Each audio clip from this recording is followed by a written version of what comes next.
할렐루야. 예, 또 이번에 졸업식을 위해서 오신 분들, 또 목사 안수를 받기 위해 오신 분들, 여러분들을 진심으로 환영합니다.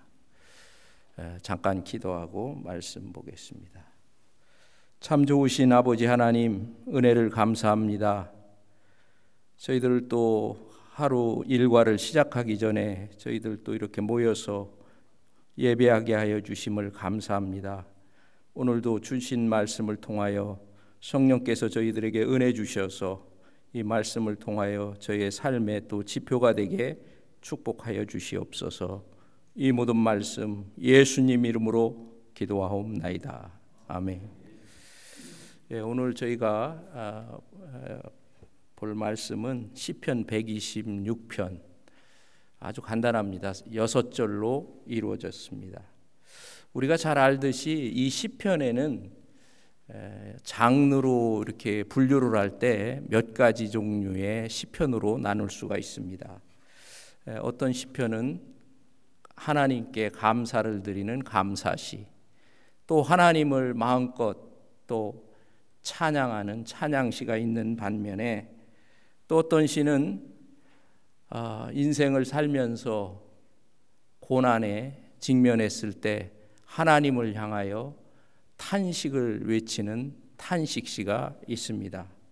또 어떤 시는 우리들에게 지혜를 가르쳐주는 지혜시가 있고, 또 어떤 시는 제왕시가 있습니다.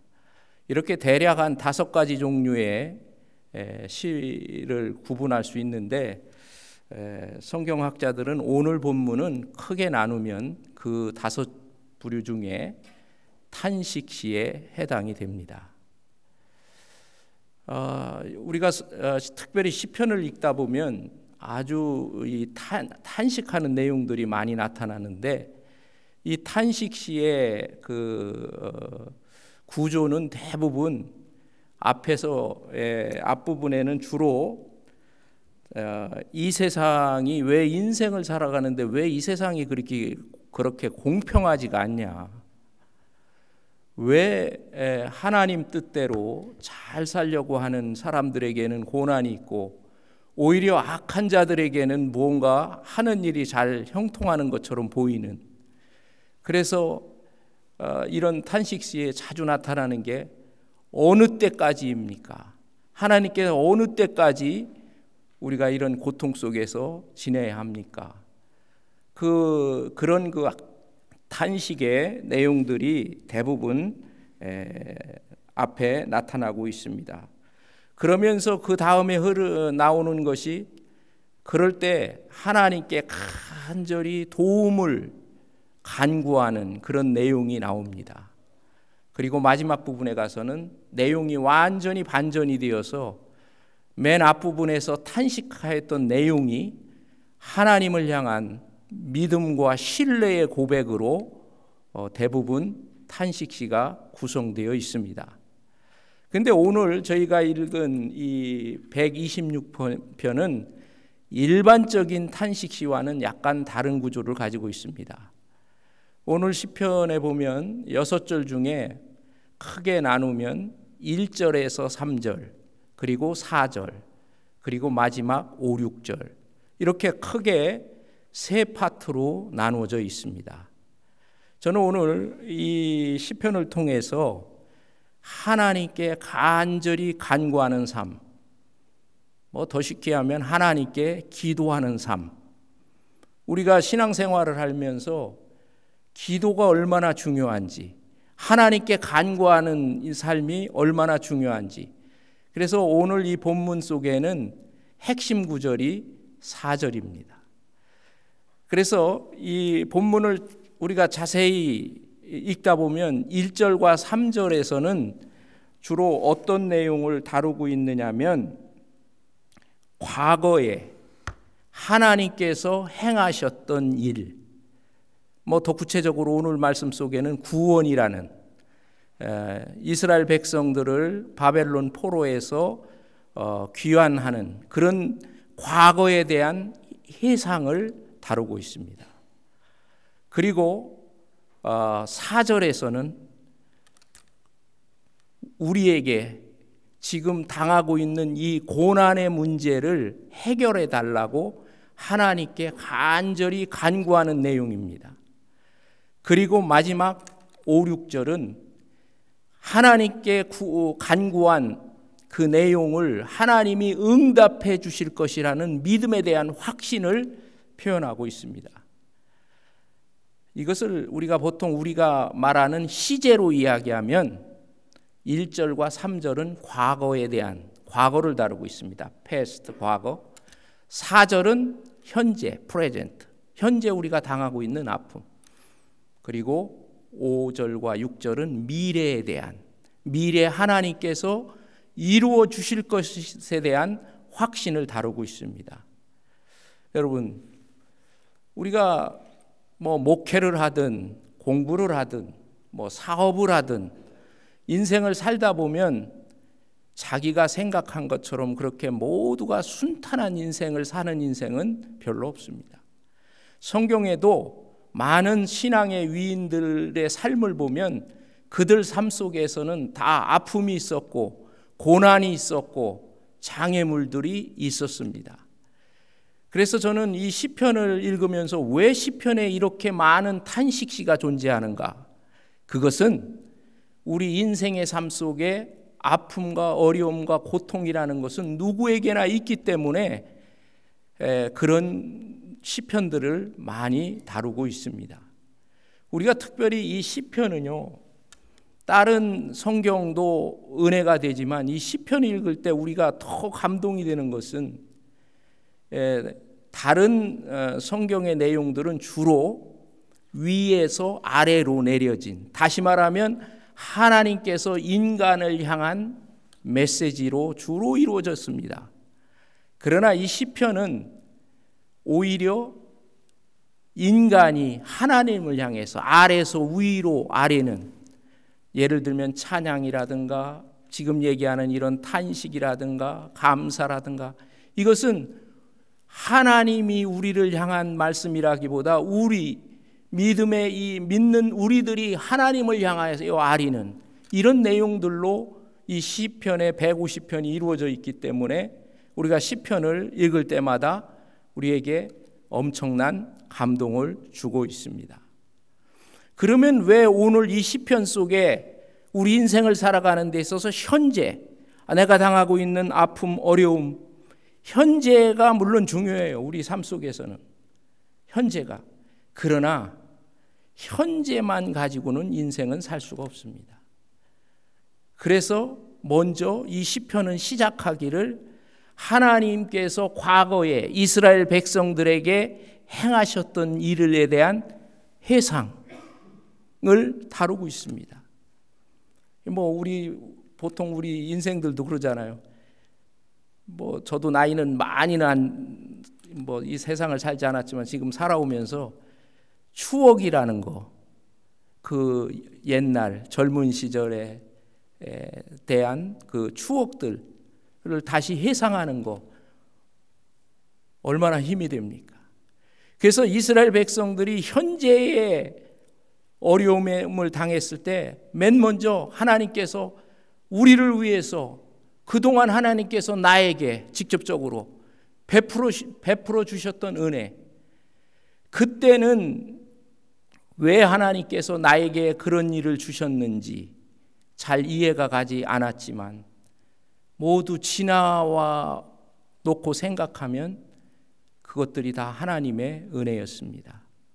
여러분이 너무나 잘 알다시피 이스라엘 백성들이 바벨론 포로로 끌려갔어요. 그런데 하나님께서 고레스 왕의 칙령을 통해서 이스라엘 백성들을 다시 예루살렘, 시온으로 다시 돌아가라는 것을 허락함으로 인해서 이스라엘 백성들이 바벨론으로부터 예루살렘 땅으로 돌아왔습니다. 물론 그때 돌아온 것은 다 돌아오지 않았어요. 일부가 돌아왔어요. 근데 그 돌아올 때의 기쁨을 오늘 이렇게 찬양하고 있습니다. 여호와께서 시온의 포로를 돌려보내실 때 우리는 꿈꾸는 것 같았소다. 포로로 생활하던 그 삶 속에서 자유를 얻고 그들이 그토록 그리던 고향 땅을 찾는 것이 얼마나 기뻤겠습니까? 뭐 우리나라로 말하면 8.15 광복절을 생각하면 우리는 너무나 잘 알 수 있죠. 내가 사랑하는 조국을 일본에 의해서 식민지에서 해방되어서 그 8.15 광복절을 맞이해서 모든 사람이 뛰쳐나와서 태극기를 흔들면서 감사하는 대한민국 만세를 부르던 모습, 오늘 이스라엘 백성들도 마찬가지예요. 바벨론 포로로부터 우리를, 시온의 포로들을 다시 돌려보낼 때 우리는 정말 꿈꾸는 것 같았도다. 얼마나 기쁘면 이렇게 이야기합니까? 우리 입에는 웃음이 가득 차고 우리 입에는 찬양이 찼었도다.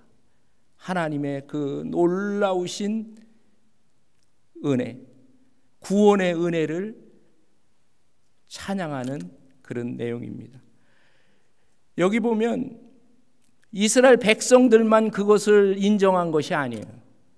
문나라 백성들이 와서 말하기를 뭐라고 했습니까? 하나님께서 큰 일을 행하셨도다. 여호와께서 큰 일을 행하셨도다.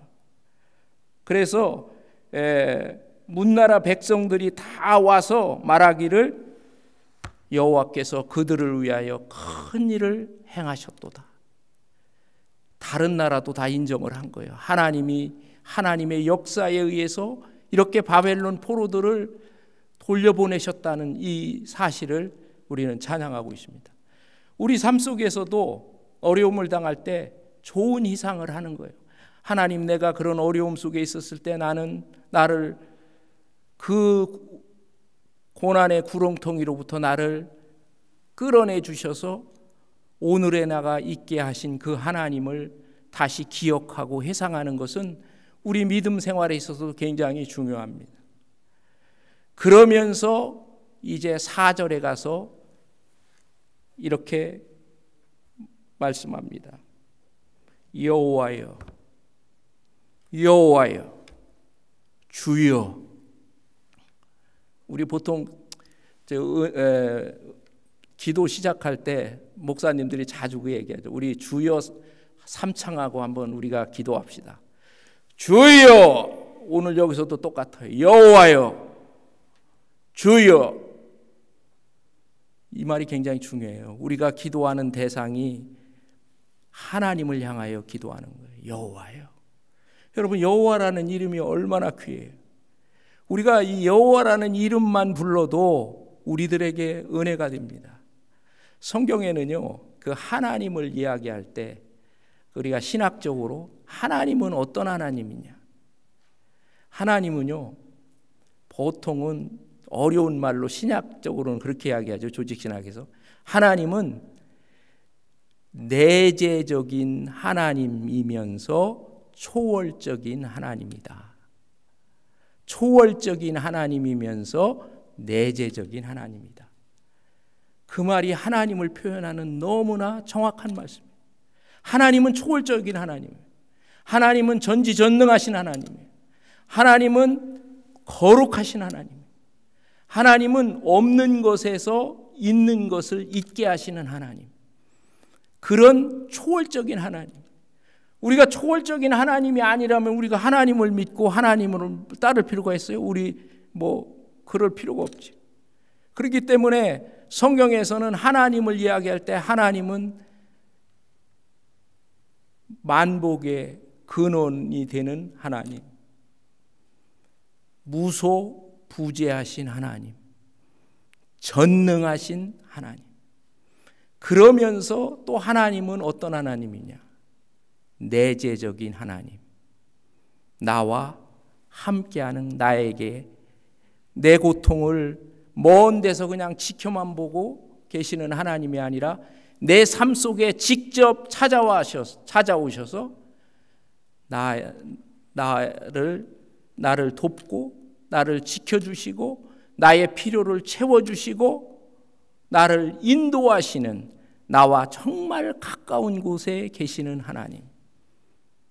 이런 하나님을 우리는 보통 내재적인 하나님, 하나님은 초월적인 하나님이면서 동시에 내재적인 하나님인 것을 말씀하고 있습니다.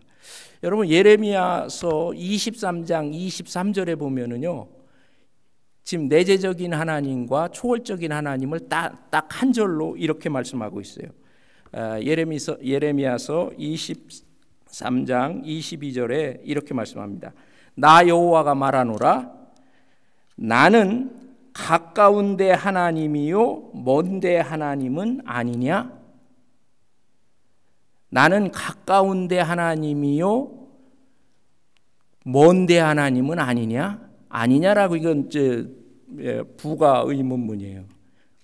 가까운 데 하나님이면서 동시에 먼 데 하나님이라는 것을 말씀하고 있는. 가까운 데 하나님이 어떤 하나님이에요? 내재적인 하나님, 나와 가까이 나를, 그러면서 동시에 먼 데 하나님, 초월적인 하나님, 우리 인간뿐만 아니라 인간을 초월해서 모든 것을 하실 수 있는 그런 하나님. 여러분, 우리가 오늘 여기서 하나님께 간구할 때 주여 여호와여 할 때 그 여호와 안에 이런 하나님이 다 포함된 말씀입니다. 그러면서 하나님께 간구하는 내용이 이어지고 있습니다. 우리의 포로를 남방 시내들같이 돌려보내소서. 우리의 포로, 아직 풀려나지 않은 바벨론 포로들이 일부 풀려나서 그때 너무 기뻤는데 아직 남아있는 그 포로들을 돌려보내소서. 포로를 돌려보내소서.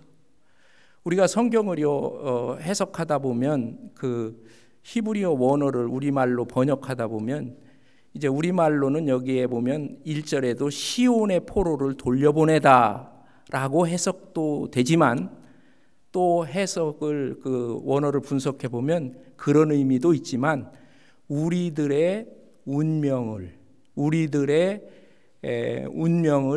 다시 회복시켜 주십시오라는 의미로도 해석이 될 수 있습니다. 그렇기 때문에 이스라엘 백성들에게 있어서는 고백이 시온의 포로들, 구체적으로 바벨론 포로들을 돌려보내는 것을 말하지만 오늘 이 본문 속에서 남방의 시내같이 포로들을 돌려보내달라는 이 말 속에는 엄청난 의미를 갖고 있어요. 여러분에게 있어서 포로는 무엇고 여러분에게 있어서 돌려보내달라는 것은 무엇입니까? 그건 오늘날의 삶으로 말하면 여러분들이 당한 어려움, 고통으로부터 다시 restore, 회복시켜달라는 간절한 간구의 내용입니다. 아마 우리 예수 믿는 사람들 모두에게 있어서 삶 속에서 우리가 기도하는 내용들이 다 그런 내용이에요. 우리 삶 속에 있는 어려움들, 오늘도 병중에서 있는 환우들, 그들의 고통, 또 우리들 중에 어떤 사람들은 재정적인 문제로 엄청난 고난 속에 있는 분들, 어떤 분들은 자식 문제로 너무나 많은 아픔과 고통 속에 있는 사람들, 더 나아가서 인간관계 속에서 당하는 어려움, 오늘 여호와여 포로들을 돌려보내소서. 이 말 속에는 우리들의 삶에 직면한 그 문제들을 하나님이 회복시켜달라는 간절한 기도 내용이에요. 한 절 너무나 간단하지만 이 속에 여기 남방의 시내같이, 여러분 남방이라는 것은 이스라엘에서는 히브리어로 네게부예요. 그래서 그 이스라엘 남쪽에 네게부 지역이 남쪽에 있어요. 가장 대표적인 도시가 여러분들이 잘 아는 아브라함과 관련되는 부엘쉐바, 약속의 우물, 부엘쉐바가 남방 도시 중에 가장 중요한 도시. 근데 이 남방, 여기에 이스라엘, 여러분들이 이미 가보신 분 알겠지만 이스라엘에는 이제 계절이 이제 우기와 건기로 분명히 나눠져 있습니다. 그래서 건기가 되면 비가 한 방울도 오지 않습니다. 5월, 6월이 시작되면, 건기가 시작되기 시작하면 6월, 7월, 8월, 9월 이때가 건기예요. 그러다가 10월 중순쯤 되면 이제 비가 오기 시작합니다. 우기가 시작돼요. 그래서 이때 내리는 비를 우리는 이른 비라고 이야기합니다. 성경에서. 그리고 이제 우기가 시작됐다가 이제 마지막으로 3월, 4월 이때쯤에 비가 오면서 그게 이제 마지막으로 내리는 늦은 비예요. 그게 오면 그 다음에 우기가 5월, 6월에 시작이 되는 거예요. 근데요, 이스라엘에는 그 이제 우리가 말하는 개울이 있죠. 이 개울이 와디라는 이름으로 불리는 개울이 있어요. 그 남방에 주로 이 와디는 건기 때는 완전히 이게 천인지 아닌지 구분이 안 갈 정도로 그냥 마른 땅이에요.